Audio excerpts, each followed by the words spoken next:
4장의 마지막 부분 역시 시작에 대한 4장 1절부터 시작했던 이 훈계 또는 지혜자의 말의 반복이라고 할 수 있을 겁니다.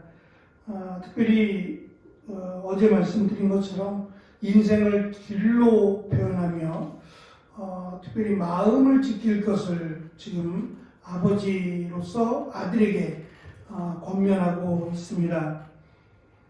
끝까지 4장 전체가 아들에게 지혜에 신실하게 머무를 것을, 그리고 악인의 길에서 피할 것을, 또 악인의 길에서 떠날 것을 권면하고 있습니다. 우리가 읽은 말씀 20절부터 27절은 우리의 몸, 신체에 대한 신체의 부위에 대한 은유적 설명으로 가득합니다. 먼저 발이 바른 길에 머물러야 할 것을, 그리고 눈은 바른 교훈을 응시해야 할 것을, 입과 입술은 구부러진 말을 사용하는 것을 피해야 한다라고 강조하고, 무엇보다 우리의 마음을 지킬 것을 강조합니다. 23절은 우리의 마음이 생명의 근원이라고 설명을 하는데요. 근원도 되지만 샘이라고 하는 것이 더 어울리는 번역이 될 것입니다. 생명의 샘이라고 하는 이 말은 우리의 마음이 사실은 우리의 몸 가운데 어느 한 기관, 내장 기관으로 이해를 하기도 했지만, 또 한편으로는 모든 생각과 또 인격 전체가 마음에서부터 온다고 생각을 했습니다. 그래서 이 마음의 샘이라고 하는, 생명의 샘이라고 하는 것은 어떠한 환경이든지 간에 환경의 지배를 받지 않을 수는 없어요. 하지만 이 환경보다 더 중요한 것은 그 마음이다 라고 하는 것을 강조했어요. 내 마음이 어떠하냐에 따라서 우리의 삶이 바뀔 수 있다, 변화될 수 있다 라고 하는 것을 전제로 하는 설명입니다. 그래서 마음이 기쁘면, 마음이 행복하면 얼마든지 이 생명의 샘인 마음에서부터 이 행복과 기쁨이 넘쳐날 것이기에 그는 행복한 사람 또는 기쁜 삶을 살아가는 사람이 될 것이라는 거죠. 그래서 부패한 마음은 사람을 무덤으로 내려가게 한다라고 여겨왔어요. 그런데 이 마음이 부패하다 또는 마음이 악하다라고 하는 것은 이 마음 자체가 보이지 않는 것이긴 하지만 이 마음의 영향이 눈이나 또는 이 입이나 이 겉으로 드러난 인간의 신체에 영향을 받는다고 그렇게 생각을 해왔습니다.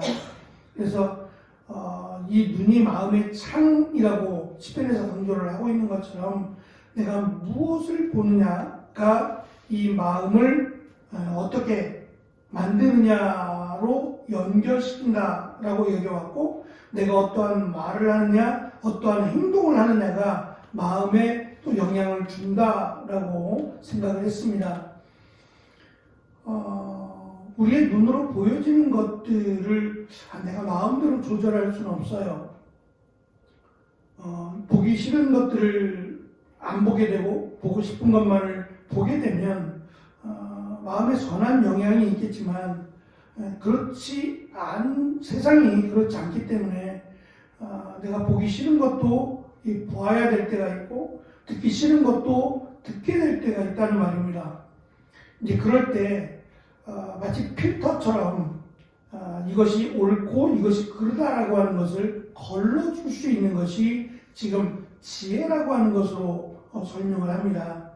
그래서 우리가 살아가면서 동일하게 같은 영향을 받더라도 그 영향이 나에게 온전히 내 마음을 상하게 하고 나를 부패하게 만들 수도 있지만, 이 지혜라는 것을 통해서 필요 없는 것 또는 우리를 상하게 하는 것들을 걸러내어서 내가 건강하게 또 내 영혼을 살린다라고도 설명할 수 있다는 겁니다. 마지막 25절부터 27절은 다시 길로 설명을 하면서 마무리를 짓는데요. 우리 성경에는 좌로나 우로나 치우치지 말라는 말씀으로 번역을 했고, 또 우리가 그렇게 많이 알고 있습니다.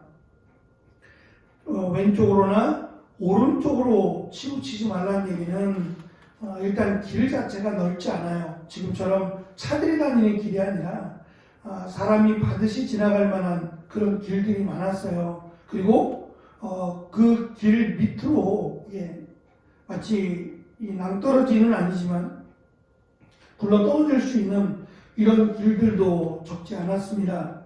그러다 보니까 잠시 한눈을 팔면 딴 생각하다 보면 왼쪽이나 오른쪽으로 치우치게 되고 결국 그것이 그 사람을 죽음의 길로 몰아갈 수 있기 때문에 정신을 바짝 차리지 않으면 굉장히 위험한 상황이 될 수 있죠. 요즘은 이 핸드폰을 들여다보고 걷는 사람, 귀에는 이어폰을 꽂고 핸드폰을 그러니까 오감을 막고 다니는 거죠. 뒤에서 누가 오는지, 옆에서 누가 오는지 관심도 없고, 또 눈은 핸드폰을 보고 가기 때문에 상당히 위험하다라는 생각을 해요. 횡단보도에서도 이제 그냥 깜빡하는 거죠. 횡단보도인지 잊어버리고 내가 통화하는 거에 또는 내가 지금 들여다보는 거에 그냥 심취해 있어서 그냥 뭐 아무렇지도 않은 듯 그냥 길을 걸어가는 것처럼 횡단보도를 건너가다가 돌아오시는 분들도 간혹 있어요. 굉장히 위험하죠. 내 마음을 이미 그쪽에다 빼앗겼기 때문에 정작 들어야 될 소리를 듣지 못하면 이게 얼마나 위험한 상황이 벌어지겠습니까? 아마 이제 그런 의미로 좌로나 우로나라고 번역을 한 것 같아요. 70인역 번역을 보면 이제 구약의 성경을, 구약의 언어를 이제 신약의 헬라어로 번역한 70인역은 이렇게 번역을 하고 있습니다. 하나님은 오른편 길을 아시기 때문이다. 그러나 왼편 길은 구부러진 길이다. 하나님은 너의 길을 바르게 하실 것이며 너의 여정을 평안하게 하실 것이다. 라고 번역을 했어요. 그들의 생각에 오른쪽이라고 하는 것은 왼쪽에 비해서 선한 길이고 또 옳은 길이라고 하는 생각을 가지고 있기 때문에 이러한 번역이 된 것 같아요. 지금 우리가 살아가는 사회 속에서 왼쪽이냐 오른쪽이냐, 성경은 오른쪽이라고 했으니까 무조건 오른쪽으로 가야 된다, 그런 의미는 아닙니다. 당시 그들이 가지고 있던 생각이 이제 오른쪽이라고 하는 것이 정말 오른쪽이라기보다는 무엇이 옳고 그르냐를 분별할 때에 오른쪽을 바른 쪽으로, 왼쪽을 잘못되고 그른 쪽으로 이해를 했기 때문에 지금 설명이지 꼭 오른쪽으로만 택해서 가라, 그런 의미는 아닙니다. 그러니까 지금 우리가 살아가는 세상에서 이 오른쪽이 좋은 쪽이고 왼쪽이 마치 나쁜 쪽인 것처럼 그렇게 이해하면 안 될 것입니다. 어쨌든 지혜자가 강조하고자 하는 것은 악인의 길을 피하고 지혜의 길에서 벗어나지 않아야 된다라고 하는 것을 강조한 것입니다. 우리가 사는 사회, 지금 21세기는 과다 싶을 정도로 말이 많습니다. 부풀어지기도 하고요. 하지 않아야 될 말도 많이 나타납니다. 그래서 사람들을 상하게 하는, 마치 자기의 조회수만 늘리면 되는 것처럼 말도 안 되는 험담하는 말들도 쉽게 우리가 알 수 있어요. 거짓말이 난무하다는 거죠. 결국 그것이 그냥 단순한 그 이야기거리 또는 단순한 그냥 재미로 끝나지 않고 당사자들에게는 씻을 수 없는 상처를 안겨줍니다. 그러니까 이러한 말들이 살리는 말이 아니라 죽이는 말들이 너무 많은 거예요. 그러니까 이러한 말들 속에서 내가 자라고 살아가면서 안 듣고 살아갈 수 없는데, 이 듣고 살아가면서 나도 모르게 이런 것에 영향을 받는다면 참 이게 쉽지 않겠다라는 생각을 해봅니다. 특별히 이 아이들, 자라나는 아이들을 보면서 아이들의 언어나 아이들의 말이 누구의 영향을 받겠어요? 고스란히 이 사회와 어른들의 영향을 받을 것입니다. 그러니까 이것을 보면 참 건강하지 못하다라고 하는 것을, 이 사회가 건강하지 못하다라는 것을 우리가 보게 됩니다. 사회만 그럴까요? 교회는 어떨까요? 강단의 말은 마치 홍수처럼, 범람하는 홍수처럼 설교가 쏟아져 가지만 정말 그만큼의 권위가 있느냐라고 생각해 보면 참 그렇다라고 수긍하기는 어려울 것 같습니다. 더군다나 이 하나님의 말씀이 하나님의 말씀으로서 들려지기보다는 성도들의 눈높이에서 성도들이 원하고 성도들이 듣기 원하는 그러한 내용들로 점점 변해간다라고 하는 그런 시대성 속에서 안타깝기만 합니다. 하나님의 말씀인데 하나님의 말씀이 과연 하나님의 말씀으로 전해지고 있느냐?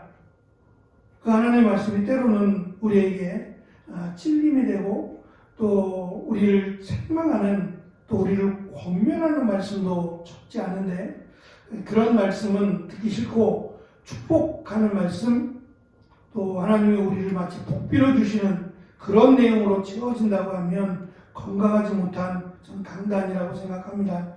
하나님의 말씀은 때로는 우리에게 책망이 되고 또 꾸지람이 될지라도 그것이 축복입니다.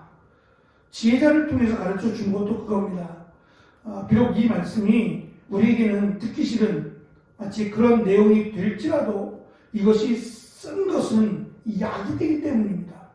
그래서 하나님의 말씀은 말씀으로 온전히 가감하지 않고 전해져야 한다라고 하는 것이 저는 진리라고 생각합니다. 어쨌든 우리의 귀가, 우리의 눈이, 특별히 우리의 마음이 하나님의 말씀으로 가득 채워지는 것이 마치 우리의 몸을 건강하게 만드는 것처럼 우리의 영혼을 살찌울 뿐만 아니라 우리가 이 땅을 살아갈 때 지혜자가 되기를 원하고 지혜의 길을 가기를 원한다면 이것이 진정한 답이다라고 하는 것을 지혜자인 솔로몬이 자신의 인생을 걸고 자기가 이렇게 살았었는데 라고 하는 자신의 삶을 통해서 이 지혜를 우리에게 권면하고 있습니다. 우리에게 남은 삶, 우리의 마음을 지키고 우리의 눈과 우리의 귀를 하나님의 말씀에 더 가까이 함으로 지혜자의 삶, 그리고 하나님이 기뻐하시는 은혜의 삶을 살아가는 우리가 되기를 간절히 축원합니다. 기도하겠습니다.